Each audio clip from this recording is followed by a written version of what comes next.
Hello, I'm Richard Chambers, the Senior Advisor of Risk and Audit for AuditBoard, and welcome to the podcast, Speaking of Risk and Audit, your go-to resource for actionable ideas, expert perspectives, and real-world experiences that help you strengthen your organization's risk posture and add tangible value across the three lines. I'm joined today by a good friend and a colleague that I've known for a couple of years now. She actually joined me earlier on my Agents of Change series, Amanda Pope. Amanda is currently serving as the Senior Vice President of Audit and Risk at InComm Payments. Welcome to the show, Amanda. Thank you so much for having me, Richard. Amanda, as I alluded to, you were one of the first guests on my Agents of Change series, and it's great to have you back for an episode of this podcast series. Can you share with the listeners a little bit about InComm and your role in the company? Yes. InComm Payments is a private financial technology company headquartered in Atlanta, Georgia, with over 30 years of experience in the prepaid and payments industry. Originally known for pioneering retail gift card distribution, the company has since evolved into a global provider of payment technologies that support a wide range of industries, including retail, healthcare, transit, and government services. In short, if you've bought a gift card recently, it's likely run through our systems at some point. I joined InComm Payments in 2017 and now serve as the head of internal audit and risk management, which encompasses traditional internal audit and enterprise risk, along with vendor risk management and external assurance, which is the organization that manages all of the external requests that come into the organization. Gosh, Amanda, it sounds like InComm is a fun place with a lot of exciting things going on. It would sound like the kind of thing that could keep you on your toes as a chief audit executive. Is that fair to say? It is pretty fair. I think we have a lot of fun at InComm in general, but we are always trying to innovate and come up with new things and always having to figure out how does that play into our regulatory environment as well. Mm-hmm. So, Amanda, I know from our conversations that your audit team is more typical of internal audit teams in the U.S. I make the comment occasionally that it's an inconvenient truth that the average internal audit function in the United States probably only has about 5 or 6 people. And so your team is about 6 folks. So maybe you could talk a little bit about the size and structure, because I want to get into what some of the opportunities and challenges are of leading a team that size, but maybe you can talk a little bit about the team itself before I do. Absolutely. We have reporting into me a VP of internal audit who also is our VP of enterprise risk. For the internal audit piece, he has 2 managers, and then each manager has 2 staff. So essentially, we have 6 people on the day-to-day operations of internal audit.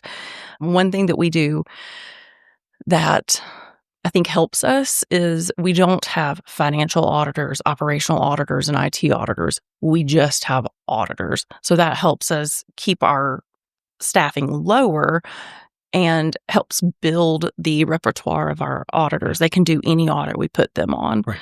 Also, to help with the size, we utilize and co-source with Protiviti on any of the highly technical audit topics that come up, and also any of the highly regulated topics that come up.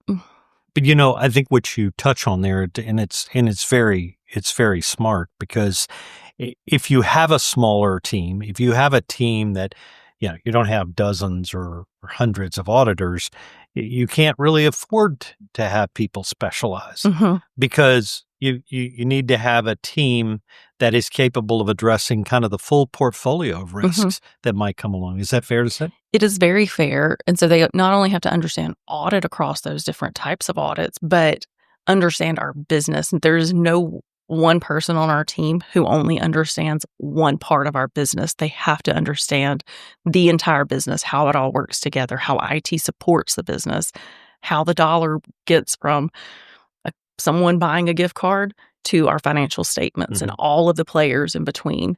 So I think that's, I would say, unique from what my experience has been previously in internal audit, is you really do understand the full business. Now, Amanda, I know from our conversations before that InComm is a privately held company, and you've also worked in publicly traded companies. How would you contrast the difference, particularly through the lens of a chief audit executive, and what are the advantages and disadvantages maybe from your experience? I would say some of the similarities are, while we don't report to an audit committee, we do report to an internal ERM committee as well as our executive group. Mhm. And we occasionally have to report to our clients and our regulators on our audit progress. However, other than compliance required audits, we can change our entire audit plan at any given time. We can focus on areas that management needs us to be when a new initiative arises, when something comes up with a client that we need to help with. We can shift our focus very easily, and we're not having to go to multiple layers of review and approval on changing our plan. A disadvantage is also sometimes we have to really sell why internal audit needs to be in a space. It doesn't happen very often, but we do have to say, we're here to help you, not to try to get you in trouble. We have decreased that conversation a lot over my time, Yeah. but it still happens occasionally. You have a challenge, obviously, with a company as big and as vast as InComm, and a little bit more of a modest structure or size of internal audit function. One of the critical processes that every internal audit function needs to undertake, and particularly one with more modest resources, it's very important that you have a risk assessment process that allows you to direct those limited resources to where the real risks are. Talk to us a little bit about how you go through that process, and then how do you kind of monitor it as the year goes on so that you can make adjustments in your plan? So we perform risk assessments in different perspectives. So we do a traditional enterprise risk assessment where we're identifying the top, we say 3 to 5 risks for the year. But then we also do shared service risk assessments on the processes, the technology, the people. We do that on the IT assets. We also perform a financial risk assessment, not just on the financial reporting, but also the different reporting entities to try to look at what are all the different ways you can look at our business, and are we making sure we're covering all of those? So sometimes we can see a risk as it's starting to trickle in by a small group, and then here's another group, and we can tackle it before it gets to the larger company. Yeah.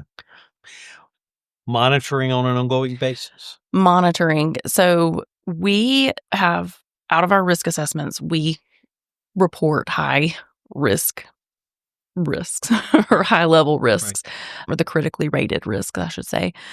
And we just check in with management a lot. We're very fortunate in that our risks, our top most critical risks, usually are mirroring our regulatory landscape. So there's very rarely a risk that management is not aware of and already has a project in place to improve or to mitigate the risk. So our monitoring is more done through our issue management process. I see. So that helps you know if the risks that you've been addressing are getting corrected. So, Amanda, aside from the fact that having a smaller team or a not a large team, aside from the fact that you have to be focused on risks, what we also find is that you have to be looking for ways to multiply your capacity.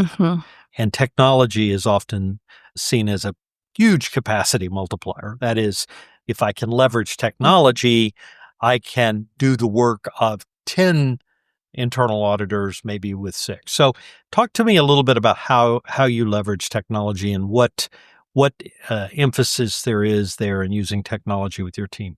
So we utilize AuditBoard for our GRC tool, and I think that helps us a lot because when we are performing our audits, we are trying our best to follow a uniform approach, whether it's a planned audit or a management request. We want to follow the same process because we know our process works as far as identifying and documentation and coming up with great recommendations for the business. And utilizing AuditBoard ensures that we follow the same process every time. Additionally, our audit plan's built into AuditBoard, and so we don't have to spend a ton of time thinking on that. We do obviously double check what AuditBoard's telling us to make sure we're covering everything that's come up throughout the last year that we need to make sure is on the plan, but that definitely decreases a lot of that time. What about AI? How are you, or are you, and if so, how are you leveraging AI?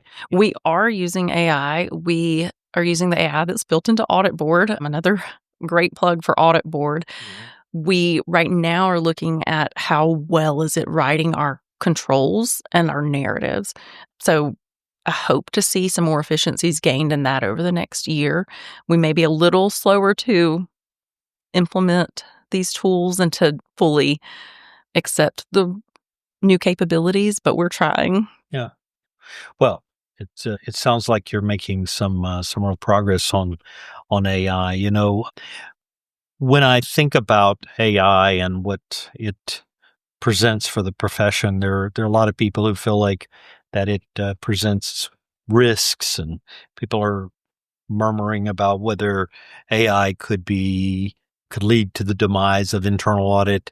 I personally don't think that's the likely scenario, but what I often point out is that the opportunities are enormous. How do you feel about?